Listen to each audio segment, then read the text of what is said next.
Hi, I'm Paul Waertico, and nice to have you here.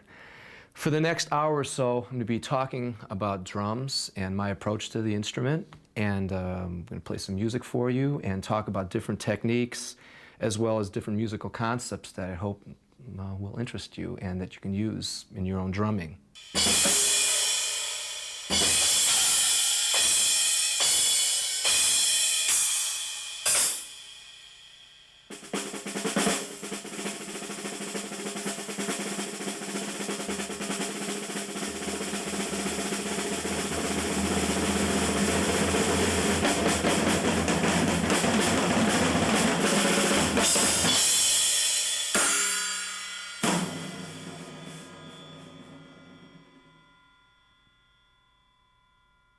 I'd like to introduce the band to you.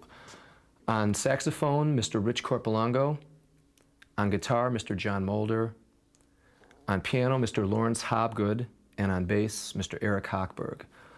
All the musicians in the band I've known for a long time, and they're part of my quintet that's based here in Chicago, and we'll be playing all original music for you. So I hope you enjoy it. One thing I do that might be interesting to some of you. I know the technique of holding drumsticks, with all your fingers on is great for control. You might notice I a lot of times hold it very loosely.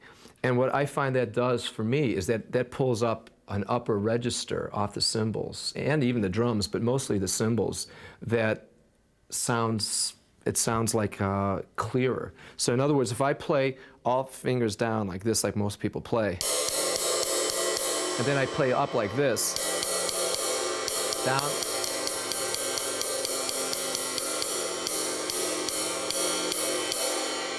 Can you hear there's like another little upper end on there, and that really makes the cymbal sparkle a lot. The other thing I do with Pat Metheny is that even though on this video I'm using light sticks because I'm playing more in a jazz context, with Pat we're playing big arenas, and with the flat rides I actually use heavy sticks. I use ProMark Billy Cobham 808 sticks, even though people think I might use like 7As, and that draws more of a tone out of the flat ride cymbals. So if I have this from a light stick, this is what I get when I use a heavier stick.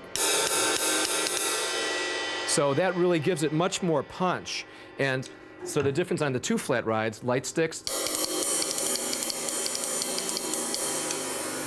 heavier sticks. So there I'm pulling out much more of the body of the cymbals, the lower end, and then using like my fingers off the sticks, I'm pulling up the upper end. So I'm pulling out a wider range out of the cymbal than if I just played closed-handed. So that's something to think about. I mean, work on control, but I can control things like this too, and I can stay very free.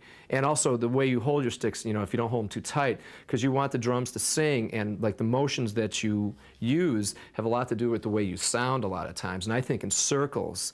And so what I'm trying to do with my circles is I'm controlling all the movements and playing and getting the sounds I want, and using my fingers to control certain things, my wrists to control certain things, and my arms to control certain things. Same thing with the feet. You use your toes, you use your foot, you use your leg, And the more varied tones you can pull out of your kit, the smaller drum set you can use. You don't need 1,000 million drums. You can, you'll be able to pull them out musically with the technique that you have. The first tune I'd like to talk about is The Smuggler. And I'd like to talk to you about the way we approached it. I mean, needless to say, this is a video and it's an hour long, so we could make the tunes 45 minutes long. So they have to be condensed versions. But within those condensed versions, I still use the same concepts that I would normally use on a full-length cut, for instance.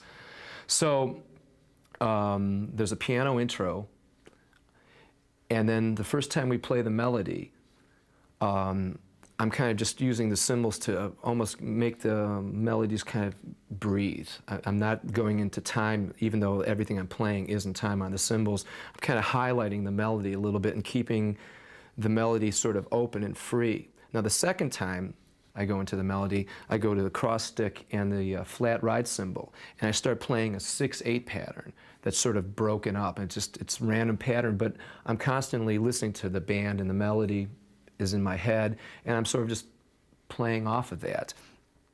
Now, once the first solo starts, which is the guitar solo, I go to the, sort of my ride cymbal, which is more of an overdrive cymbal. It's got a lot more wash to it. And since he's only taken 2 choruses, I'm kind of building maybe a little faster than I would normally build, but the feel is still this 6/8 feel, but it has sort of a walking 4 kind of undertone underneath it. And once the piano solo starts, it finally sort of breaks into more of a 4 feel. And that kind of, the reason I did that is because the 6/8 has this kind of rolling tension, and then finally when you go into 4, it kind of lets them, you know, kind of just as a release. When you play drums, you always have to think about tension release. It's like if you play loud too long, you turn people off. If you play too soft and not drive it when it has to be driven, the music can kind of get dull. So you always have to be constantly aware of the form of the song. And if you know the form of the music you're in, then you can play with it, and then you can create different textures, and you can do it the same way, or I like to do it different ways, but still have results that are always very clear cut. Now after the piano solo, which is in 4 on the overdrive, we go back to 1 time through the melody, and I go back to the original cross stick 6/8 on the flat ride cymbal, and then we just take it out. And the last kind of coda thing kind of opens up, and we kind of get a little roaring, and then the last note, there's a hold, and then we kind of build up on that last note. See, now music to me has to have dynamics.